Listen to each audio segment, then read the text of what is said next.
Good morning students, welcome back.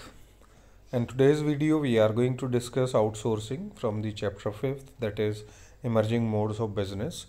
Outsourcing is the process of contracting out less important, that is non-core business activities to external agencies that are highly specialized in these business activities. In outsourcing, companies contract out certain activities to other firms that specialize in them. Generally, non-essential activities are contracted out. Activities may be outsourced to a third party.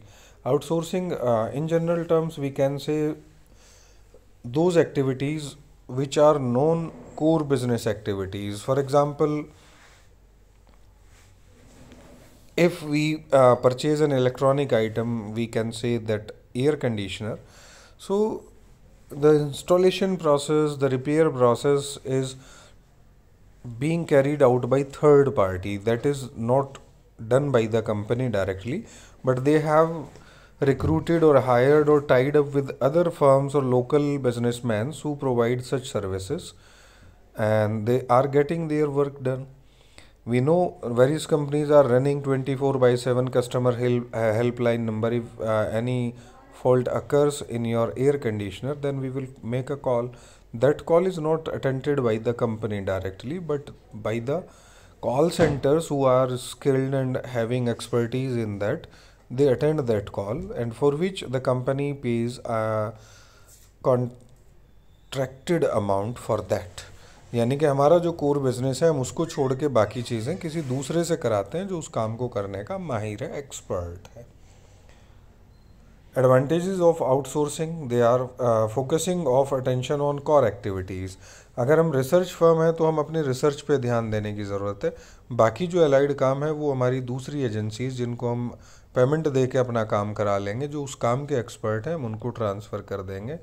Quest for excellence, when we have outsourced the non-core activities, तब हमें अपने main core business पे focus करने का और ध्यान देने की ज़रूरत है. Cost of operation are reduced. Yes, जो नॉन कोर एक्टिविटीज़ हैं उनमें इन्वेस्टमेंट हमारा ज़ीरो हो जाता है. वो लोग जिन्होंने ऑलरेडी उसमें इन्वेस्ट कर रखा है, तो हम उनसे उसको कॉन्ट्रैक्ट बेस पे कैरीड आउट करा लेते हैं, जिससे हमारी कॉस्ट ऑफ ऑपरेशन कम हो जाती है. Helps in generating employment opportunities. As I have already told you कि एसी कंपनी जो है उसने आपके शहर, आपके एरिए में लोकल लोगों से टाई अप कर रखा है एसी इंस्टॉलेशन और रिपेयर सर्विस प्रोवाइड कराने के लिए. ऐसे ही जैसे और भी चीज़ों में आपने देखा होगा, कार कंपनीज भी अपने सर्विस सेंटर लेट आउट कर देती है, टाई अप कर लेती है. तो ऐसा करने से लोकल लेवल पे अपॉर्चुनिटी जनरेट होती है. ग्रोथ थ्रू अलाइंस, तो अलाइंस मीन्स दूसरे के साथ जुड़ जाना. तो आप ग्रो कर रहे हैं और वो आपके साथ जुड़ के दूसरा बिजनेस और लोकल जो छोटा स्मॉल यूनिट है वो भी आपके साथ ग्रो करता है. It comes along with various disadvantages, and what they are. Confidentiality breach, हमारी सारी कॉल्स किसी और थर्ड पार्टी को अटेंड करनी है, जिससे हमारा हमें उन्हें जानकारी देनी होती है. हमारे कस्टमर्स का डेटा उनके पास हो सकता है जिसके ब्रीच होने का, यानी कि जिसके नुकसान हो सकते हैं, वो डेटा लीक हो जाए या दूसरी तरह से कोई प्रॉब्लम क्रिएट हो, वो रिस्क हमारे सामने है. स्वेट आउटसोर्सिंग, जाहिर सी बात है जब आउटसोर्स करते हैं तो आपकी बहुत सारे रिसोर्सेज भी जाते हैं, आपको उसका बर्डन भी फेस करना पड़ता है. एथिकल कंसर्न, वी नो आजकल हैकिंग का ज़माना है, एक्सपर्ट हैं जो मिसयूज़ करते हैं देयर स्किल्स को, तो उसमें भी प्रॉब्लम आती है. कोई हैकिंग हो जाए या किसी ऐसे आदमी का डेटा जो कि बहुत ही सिक्योरिटी पॉइंट ऑफ व्यू से कंसर्न है, उसकी डिटेल्स लीक हो जाएं. रिसेंटमेंट इन होम कंट्रीज़, आउटसोर्सेज के डेस्टिनेशन नॉर्मली वो कंट्रीज़ हैं जहाँ पर स्किल्ड और एफिशिएंट इंग्लिश स्पीकिंग पॉपुलेशन बहुत है.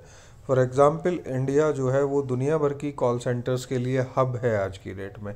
तो एज अ रिज़ल्ट जो जिन कंट्रीज़ से हमारे यहाँ कॉल और डेटा ट्रांसफ़र होता है, जिसकी हम प्रोसेसिंग करते हैं, उन कंपनीज़ में अनएम्प्लॉयमेंट बढ़ता है, कंट्रीज़ में. तो वहाँ की जो लोकल पीपल हैं वो उस चीज़ को लेके नेगेटिव होते हैं, और जाहिर सी बात है उनके एम्प्लॉयमेंट पे असर पड़ता है. तो these were the disadvantages of outsourcing. This was the chapter. Thank you. Have a good day.